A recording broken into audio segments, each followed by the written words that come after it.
Good evening student. बच्चों, हम monopolistic competition को पढ़ रहे थे। मोनोपोलिस्टिक कंपटीशन के अंदर हमारा जो है फोर्थ पार्ट आज स्टार्ट हो रहा है। फोर्थ पार्ट में एक छोटा सा कॉन्सेप्ट है हमारे सामने, वो कॉन्सेप्ट है ग्रुप इक्विलिब्रियम। हमने फर्म के इक्विलिब्रियम को पढ़ लिया था शॉर्ट पीरियड और लॉन्ग पीरियड दोनों के अंदर। अब हमारे पास जो टॉपिक बचा है वो है कि ग्रुप का इक्विलिब्रियम कैसे होता है। सबसे पहले बात तो चैम्बरलिन ने ये डिफाइन किया था कि ग्रुप होता क्या है। जैसे परफेक्ट कंपटीशन में हमने पढ़ा कि बहुत सारी फर्में जब इकट्ठी हो जाती है तो उसको क्या बोलते हैं, एक इंडस्ट्री बोलते हैं। बहुत सारी फर्मों का समूह क्या बोला जाता है, इंडस्ट्री होता है। उसी प्रकार यहाँ पर मोनोपोलिस्टिक कंपटीशन के अंदर जब बहुत सारी फर्म आपस में मिल जाती है तो उनको क्या बोलते हैं, हम ग्रुप बोल देते हैं। जैसे साबुन बनाने वाली फर्मों का समूह, जैसे कपड़े बनाने वाली फर्मों का समूह, जैसे जूते बनाने वाली फर्मों का समूह। इस प्रकार से हम जो ग्रुप है उसको डिफाइन कर सकते हैं। उसके बाद में बात करें डिटर्मिनेशन ऑफ ग्रुप इक्विलिब्रियम, यानी कि एक समूह के संतुलन का निर्धारण कैसे होता है। समूह के संतुलन के निर्धारण के लिए दो शर्तें होती है। पहली शर्त तो ये होती है कि समूह की सभी फर्मों की मांग और लागत वक्र समान होने चाहिए, यानी कॉस्ट कर्व और डिमांड कर्व दोनों समान होने चाहिए प्रत्येक फर्म के, जो ग्रुप के अंदर शामिल है उसके। चलिए, दूसरी इसकी जो मेन अजम्पशन है वो क्या है कि समूह में फर्मों की बहुत ज़्यादा संख्या होती है, ठीक है ना, बहुत ज़्यादा संख्या होती है। फिर भी उनमें कोई भी फर्म एक ऐसी नहीं होती कि वो अपने निर्णय से फर्म की कीमतों को या उसके उत्पादन को प्रभावित कर सके। ऐसी कोई फर्म नहीं होती।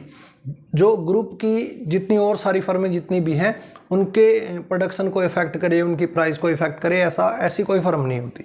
ठीक है, चलिए अब बात करते हैं डायग्राम की। डायग्राम में हमारे पास ग्रुप के इक्विलिब्रियम को शो किया गया है। कैसे किया है वो देखते हैं। चलिए स्टार्ट करते हैं इसको। सबसे पहले ये है ओरिजिन। ओ एक्स एक्सिस पर हमने आउटपुट को लिया है और ओ वाई एक्सिस के ऊपर हमने रेवेन्यू और कॉस्ट को लिया है। संतुलन का निर्धारण कहाँ होता है? संतुलन का निर्धारण वहाँ पर होता है जब मांग वक्र और लागत वक्र दोनों इक्वल पॉइंट के ऊपर हो, यानी कि फर्मों की मांग और उनकी जो लागत है वो समान हो जाए, तब क्या है इक्विलिब्रियम। आउटपुट और इक्विलिब्रियम प्राइस हमें पता चलती है।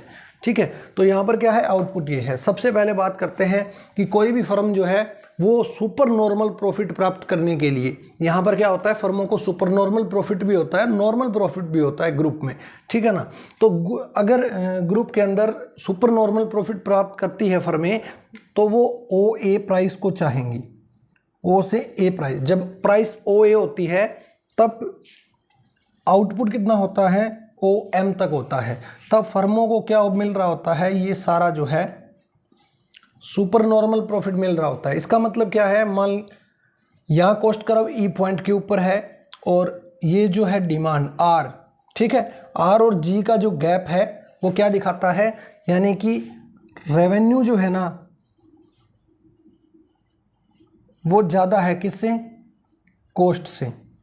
कॉस्ट कर्व नीचे है, रेवेन्यू ज़्यादा ऊपर है, यानी कि हम अभी इस डिमांड कर्व के ऊपर हैं, डी डिमांड कर्व के ऊपर हैं।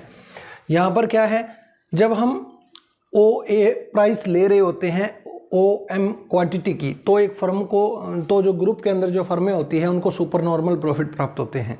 ठीक है, इक्विलिब्रियम यहाँ पर नहीं होता, इक्विलिब्रियम आगे होगा। इक्विलिब्रियम कब होता है, जब कॉस्ट कर्व और डिमांड कर्व दोनों एक पॉइंट पर इक्वल होते हैं। ठीक है, अब इस सुपर नॉर्मल प्रॉफिट को देखकर और बहुत सारी जो फर्में होती है वो मार्केट के अंदर इंटर करती है। जब वो मार्केट में इंटर करती है तो जो डिमांड होती है, मार्केट डिमांड जो होती है वो डिवाइड हो जाती है फर्मों में, ठीक है ना। जो फर्में नहीं आती है वो ऐड हो जाती है और मार्केट डिमांड तो उतनी रहती है। मान लो पहले किसी प्रोडक्ट की जो मार्केट डिमांड है वो मान लो 50 यूनिट है और उस ग्रुप के अंदर मान लो 10 फर्म है, तो प्रत्येक फर्म को कितनी डिमांड आएगी, डिमांड पर कितनी आएगी, 5 आएगी, यानी कि 5 यूनिट प्रत्येक जो है फर्म है वो डिमांड को पूरा कर रही है। मार्केट की टोटल डिमांड कितनी है, 50 यूनिट, 10 फर्में हैं, प्रत्येक फर्म 5 यूनिट को बेच रही है। ऐसी सिचुएशन के अंदर जो है सुपर नॉर्मल प्रॉफिट प्राप्त हो रहा है फर्मों को, ग्रुप को। इसी समय इस सुपर नॉर्मल प्रॉफिट को देखकर और जो फर्में हैं वो मार्केट में एंटर कर जाती है। मान लो पहले कितनी है, 10 फर्म्स है प्लस 10 और आ जाती है, अब 20 फर्म हो जाती है और डिमांड टोटल इतनी ही रहती है। तो अब ये 50 यूनिट 10 और 10 20 फर्मों में डिवाइड हो जाएंगी। इसलिए डिमांड कर्व नीचे की तरफ शिफ्ट कर जाता है और शिफ्ट करके क्या बन जाता है, D1 बन जाता है। मांग जब बंट जाती है सभी फर्मों के अंदर, तब जो डिमांड कर्व है वो नीचे की तरफ गिरता है और D1 शिफ्ट हो जाता है। अब क्या है, ये डिमांड कर्व तब तक नीचे की तरफ गिरता रहेगा जब तक ये कॉस्ट कर्व डिमांड कर्व के बराबर ना हो जाए। और जब कॉस्ट कर्व डिमांड कर्व के बराबर हो जाते हैं इस ई पॉइंट के ऊपर, तो इसको इक्विलिब्रियम पॉइंट बोला जाता है, इसको ग्रुप का इक्विलिब्रियम बोला जाता है। अब यहाँ पर ग्रुप के इक्विलिब्रियम में इक्विलिब्रियम जो प्राइस है वो क्या है, OB है, और इक्विलिब्रियम आउटपुट जो है वो क्या है, OM1 है। तो ये इस वीडियो के अंदर इतना ही है स्टूडेंट। आशा करता हूँ कि आपको ये कॉन्सेप्ट समझ में आया है। अगर आपको वीडियो अच्छी लगी है तो वीडियो को शेयर करें, कमेंट सेक्शन के अंदर कमेंट कीजिए, और जो भी टॉपिक आपको नहीं आ रहा समझ में तो कमेंट सेक्शन के अंदर उसका नाम लिखिए, मैं कोशिश करूँगा उसके ऊपर वीडियो आपके लिए लेके आऊँ। थैंक यू दोस्तों, मिलते हैं नेक्स्ट वीडियो में।